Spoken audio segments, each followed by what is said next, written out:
This is probably my favorite topic out of Wize mentoring, and it's definitely the one that, apart from really the Fab Five, it's the one that I've seen transform my business the most. So I'm really, really passionate about this. I've got plenty of questions that we're going to throw Ed and Jamie's way. We're looking at deep and narrow teams. And if you've been with us for a while now, this is probably something you've heard us bang on about a lot here. It's a simple concept, but there's so much you can get out of it. So just to dive in, now we've got you on, Ed. Where do we start in teaching the deep and narrow team structure? And just for a bit of context, the deep and narrow structure was designed based on your business philosophy, Ed, of putting the right people on the right seat of the bus. And most of the attendees today will have been exposed to the deep and narrow team structure, as I said. What we'd like to focus on today is helping practice owners teach their teams about the structure and transition to the structure. And basically, where do we get started? What's the best order to address this as firm owners ourselves? Yeah, I guess you've got to get on board with it. You've got to really believe in it, because if you're a bit hesitant about it, then your staff will pick up on the hesitancy and they'll push back. And the less convinced you are, then the harder to push back, and then the more difficult it is for you moving forward. The whole concept of it is your ability to scale, because we've all come from a background of doing the work, and then when we start our own business, we just jump in there and do the work, and then as the work gets busier and busier, we just hire somebody, and what I call throw bodies at the workload. And we just keep hiring more and more bodies, and then we end up with a very flat structure, and that won't allow you to scale, and you won't make any money, because it's very clunky, and you'll find it very difficult to find staff and so forth. So there's a huge amount of problems that are associated with that flat structure. So in order to explain it, I'll give a quick little background, just in case Sure. Some of the members are new and that they don't understand the concept, but it's about managing the traffic flow. So what kills accounting firms is the amount of traffic that comes into the business. And unlike a lot of other businesses out there, they don't have as much traffic and to manage that traffic, because a lot of our traffic you can't charge for, questions and inquiries and that kind of thing. And that comes through by phone or email. So you're just, bogged down in just answering questions, and you don't make any money. So the idea is to manage that traffic flow, and you're going to manage it sensibly and efficiently and effectively in order to make money and to scale your business. So I broke that down into communication traffic, where you're dealing with people and communicating with them and talking to them. Oh, Tim, are we having some technical problems? I seem to have lost everybody on this. No, session. Everyone's still here. I've just stopped sharing. Jamie's just going to take over sharing for a sec. All good. Okay. All right. All good. Yep, no problem. And then there's production traffic, where you've got to get down and do the work and so forth. And so we need to separate that out. And the best way to explain it is, it's a bit like for those of you who've played sport, and I'll use the football analogy, or for some of us who refer to football as soccer. Everybody in the soccer team or the football team has a position, and those positions require skill sets that are conducive to those positions. And if you play someone out of position, then the team's not going to function very, very efficiently. So in a soccer team, you've got a winger, you've got fullback, you've got people at the forwards who score the goals. So if you put a winger who needs to be really quick in a goalie position, then you're playing him or her out of position. And if you put a goalie who's got really good reflexes out on the wing, but he's really slow, then the whole thing doesn't work. And you, as the owner, is the coach. So you've got to know your people and put them in the right position. So now, that's a brief, quick summary of what the deep narrow team is. So now I'll go into the topic for today, which is how do you get your people engaged with this whole process? And you're going to get some challenges moving forward. And this is what we've experienced with the many years of me doing it, and also now that we're coaching other firms, the things that we've experienced. So some of the pushbacks you're going to experience, well, obviously from the team, and you need to, as I said earlier, be very, very convinced about this to be able to move forward and bring your team with you.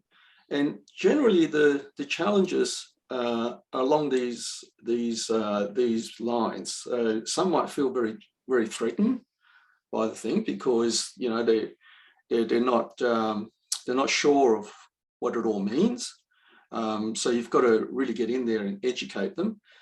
They don't understand, so they might have a lot of questions, and we might take that as being a negative or being negative or pushback, but it's just that they just really don't understand. And I've explained this in a way of, there are early adopters, middle adopters, and late adopters. The early adopters get it and they will embrace it. The middle adopters, you need to explain it 2 or 3 or 4 times. And the late adopters, you need to explain it 10 or 20 times before they get it. And people learn differently. Sometimes the light comes on, at a particular time when they're ready. So often, it's been said, the teacher appears when the student's ready. So don't get discouraged because you've had, pushback, but you've got to have that conviction to keep prosecuting this team structure, because you won't be able to scale your business. Trust me on this one. You won't be able to scale your business if you run flat teams, and you're going to struggle to grow, and you end up working very, very long hours and not get the return and the lifestyle that you need. And you're gonna also, it's got to also take time for your staff to fit into that role. So firstly, there's got to be an understanding from them. They've got to be an acceptance, and then you've got to then implement, and then it's going to take time for them to change habits. And that's going to be different for different people. Now, a typical problem that I've always experienced is at the client manager level. The client manager is the person that is in charge of the team, but they communicate and do all the advisory, do the face-to-face meetings. They handle all the communications with the clients. And the biggest challenge that I've experienced, and Tim, you've experienced this in your own teams, is that they misunderstand what their role is. They sometimes they enjoy sitting there and doing the work, right? So they just sit there and do the work, and that's not what we pay them to do. We pay them to spend all their most of their time in front of the clients, talking to the clients and growing their portfolio. And if they don't get in front of their clients and talk to their clients and advise them on advisory, on explaining the results and those kind of things, then they're not going to get referrals. And often they don't do that, and they say to you, I haven't got time to do that. It's because they enjoy doing the work, and all their time is taken up just sitting doing the work. But they're overpaid for that role if that's what they like to do, because you can pay someone a lot less money to do that grinding role. So you need to really lead. So that's one of the biggest challenges I've seen to change the senior client manager's thought process to take the finished work and go see the clients with it, whether that's face-to-face in a meeting or by Zoom. They've got to explain that to the client, not just send things out to the client and go back to doing more grinding. So that's a big challenge. The other challenge is that if they don't have a good production manager working for them, then they don't have any confidence in the production manager. So what they end up doing is, doing it all themselves. So they'll have this attitude of, oh, it's quicker if I just did it myself, or, by the time I've trained her, I could have just done it. And that's the wrong thinking. And you've got to help your staff get out of that thinking, because again, I find it sometimes the owners of the business find it very difficult to do that themselves, let alone trying to get their client managers to do it. So that's another level. Firstly, you've got to be able to do it yourself, and then encourage and lead your client managers to do that as well. Otherwise, it's going to go around in round circles. Of course, the other challenge is that they're doing very, very low level work at a very high cost, because they'll probably be the highest cost person in your team. Yeah. And if you don't match the cost structure to the price levels, then you're going to end up having to write a lot of time off the job. Yeah. So often, if you don't have the right resource mix and the team, the senior client manager is not managing the work, pushing the work down, then you end up at the end of the job having to write time off. And that's a function of, that's a symptom of not managing the resource mix properly, or firstly, not having the right resource mix correctly, and then not managing the resource mix, and it gets completely out of control, and then you start losing money from it.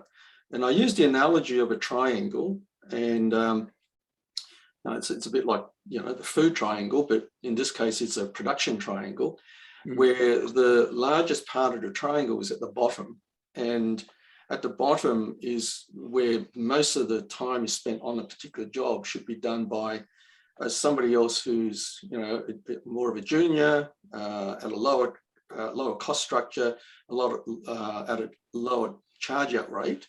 The middle of the triangle is where the production manager is.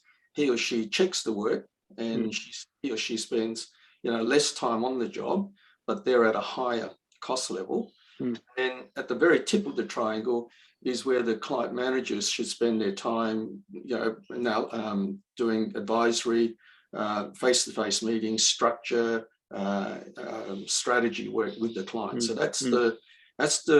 your invoice to the client should be made up of that production triangle. If it's the other way around, where the senior client manager is doing most of the work, and the triangles flip the other way around, then you're going to end up having to write time off, and you're also going to burn out your people, because client managers at that level need to be challenged, and they're looking at their own careers.